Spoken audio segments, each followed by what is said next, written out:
Grand Canyon in Arizona, or the White Cliffs of Dover, or maybe you've been to the beach recently. These landscapes are all beautiful, but how did they form? Well, they formed when the materials that make up the land were moved from one place to another. This movement is called erosion, and you can see erosion in action for yourself right at home. We're going to create our own mini landscape to see how water can cause erosion to change our landscape into something different. Before we gather our supplies, we're going to make sure we're in a place that's okay to make a mess. Okay, we'll need a deep pan or a tub. We'll also need a plastic or paper cup and some scissors so we can poke a hole in it, and some water. And finally, we need something to make our mini landscape with. You can use sand or potting soil or anything that's made of little pieces that can move from one place to another. Now that we've gathered all of our supplies, let's make a landscape. First, let's fill our pan about halfway full with dirt.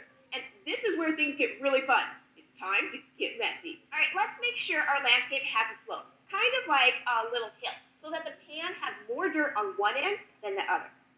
This slope will allow our water to move from place to place, so we can see erosion in action. Next, let's add some little features to our landscape, just for fun. Maybe a couple of mountains over here, and maybe a cliff over here. Once our landscape is finished, let's take our cup and poke a hole in the bottom. Very careful. You might want to ask a grown-up for help with this part. Next, hold the cup of water over the side of the pan that has the most dirt or sand. That's the top of our slope. Now, let's pour the water in. And look, the water is dripping down through the hole and moving down across our landscape. As it moves, you can see that the water is taking some of the dirt with it, moving it from the top of the slope to the bottom. So how do we know that we created erosion? Well, does your landscape look different than it did before? Is there more dirt at the bottom than there was when you started? How about at the top? Is there more or less dirt here than before? And what about in between? Can you see where the water traveled from the top of the slope to the bottom? Finally, take a close look at the water. What color was it when we put it into the cup? That's right, it was clear. But what color is it now that it's run down the slope? Right again, it's turned a mucky brown color. That's because as the water was trickling over the dirt, it picked up tiny pieces of it and moved them along. If you've ever seen a muddy brown river, that's how the river got that way. As the river runs down a slope, it picks up bits of the dirt and rock that it flows over, and it moves them along. Now, what if we did this again, but tried it a little differently? Do you think you could change how your landscape erodes? If you created different features in the dirt, would that change how much the dirt moves? What if you made the slope of your hill steeper? And what if you dumped all of your water out at once instead of letting it trickle through that little hole? Keep experimenting and asking questions, and let us know what you discover. And thank you for joining us on this fun, messy experiment. And we'd like to give a big thank you to Google Making Science for helping us make this episode. If you have a project you want to share, or you have a question for me, grab a grown-up and leave a comment down below, or send us an email to kids@thescishow.com. See you next time. That was interesting. Yeah. That's a pretty easy thing that we could do, even with some dirt from... I am filled with amaze.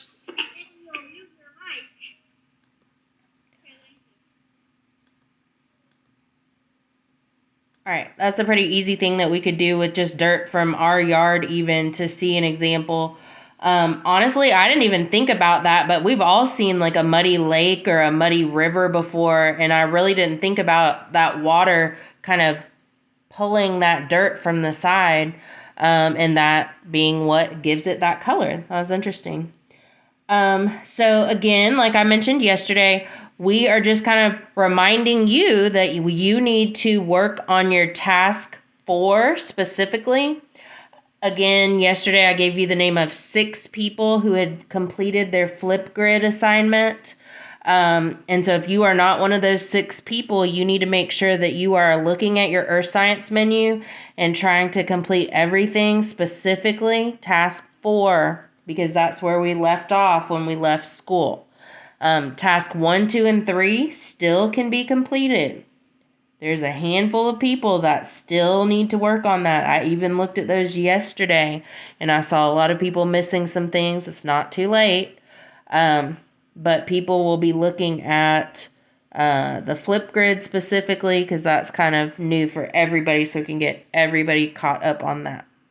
All right, so I'm going to be posting the Flipgrid. It is in your weekly learning guide. Once again, please check your weekly learning guide every single day for every possible link that you need. What does it do? Next Friday? Yep. Hard. Yep. I saw some people in the Flipgrid yesterday trying to make their video. You do have to be able to answer the questions that are in there before you make it. So make sure you've researched that and can answer those questions.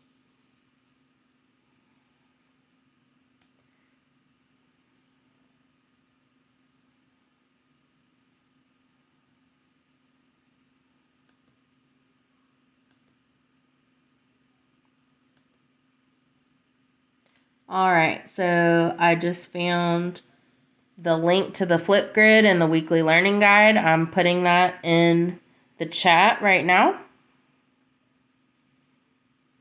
Okay, and then it's really up to you with what you need. If you need to log off of here so that you can work on your project, that's fine.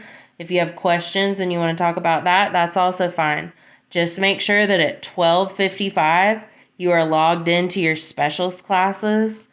Today my homeroom has art, today my homeroom has music. Eccles homeroom, y'all have art. And so please make sure you're logged in at that time. And then after specials is over, that's when you finish any math or language arts, social studies that's due today, and you read and you fill out that Google form, that reading log. Okay.